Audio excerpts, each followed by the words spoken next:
Hello everyone. I smell the blood of margin calls. And REITs are actually back at the 2018 valuations already. So I think just Tuesday, I made a video about the bloodbath in the REITs market. And ever since then, every single day has been a bloodbath, right? On Friday it was even worse. So this is the price action of as of Friday, Friday market close. You can see the valuations, the prices have just collapsed, right? One day move of more than 3.5% across the board. Look at AREIT and CICT, right? 3.5% down on a single day, not 1 week. 3.5% on one single day. Look at the MPEX now 6%. FCT is now 5%.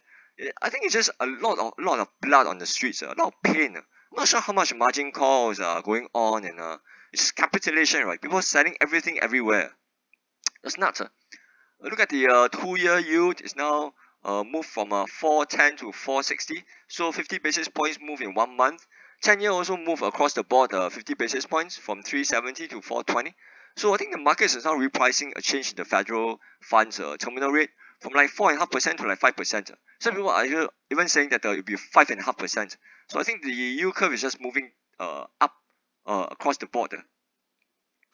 So this is the last table, the table that I showed the video last month. So I'll put the link over here. We'll talk about the prices that the REITs should have if they move back to 2018 levels. And you can see in the space of 1 month, actually everything really did fell into the range here. Look at AIMS APAC, it's now 113, so way below this valuations here. StarHill is now 48 cents. Capo is now 99 cents, 98 cents. AREIT finally moved into this range after staying quite high for quite a long time. MLG also falling to 144 or something. MIT is now 217.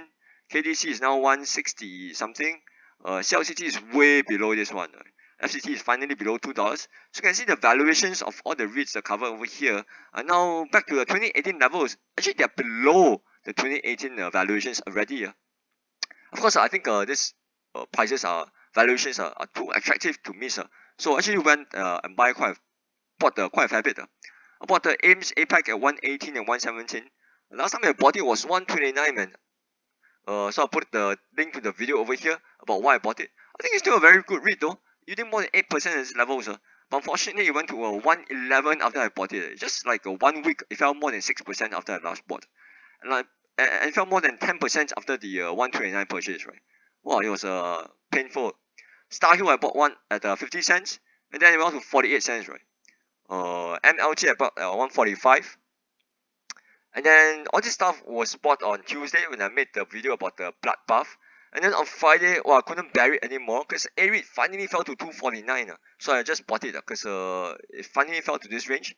Because the last time I bought AREIT was during the rights issue that they did a couple of years ago. And now the price is now below the rights issue though. Capital REIT bought at 89.5 cents. And it's now lower as well. So you can see everything that I bought has fell in prices again. My god, man. I'm not very sure what to make of this. Should I really buy every month into the fall, or should I follow what some people are saying? Meaning, you just wait till the Fed really pivots and then you start buying. I'm not very sure about it, but as of now, I'm still keen to keep buying into weakness and accumulate the things that are yielding very good levels. But unfortunately, after all these purchases, I'm out bullet for this month, and probably also next month. Next month I have to kind of wait, but I think pretty much that's the end of my purchases in October. I think the main question next is what exactly is the terminal rate? Is it really gonna be more than 5%? What are the consequences of holding the terminal rate at 5% for the next 2 years? And if they really do rates like that, what will happen to the 10-year? Because if they hold rates at such levels for such a long time, I think the prospects and the drumbeat of a recession is sounding loud and clear. So is the 10-year yield really going to move up to 5%, or is it going to move down to to price in a recession and even more extreme inverted yield curve? I'm not very sure about it actually. But I think as of now, it's very clear that the Fed is now rewarding savers because now you have a huge array of choices, right? You can buy the government bonds, you can buy SSBs. Some people just buy T-bills, right? For people like me, I prefer to buy REITs, which are yielding like 8% for AIMS, right? And StarHill is like 7+%. Even the blue chips are like 6.5% already. But what's for sure though is that the borrowers are getting destroyed.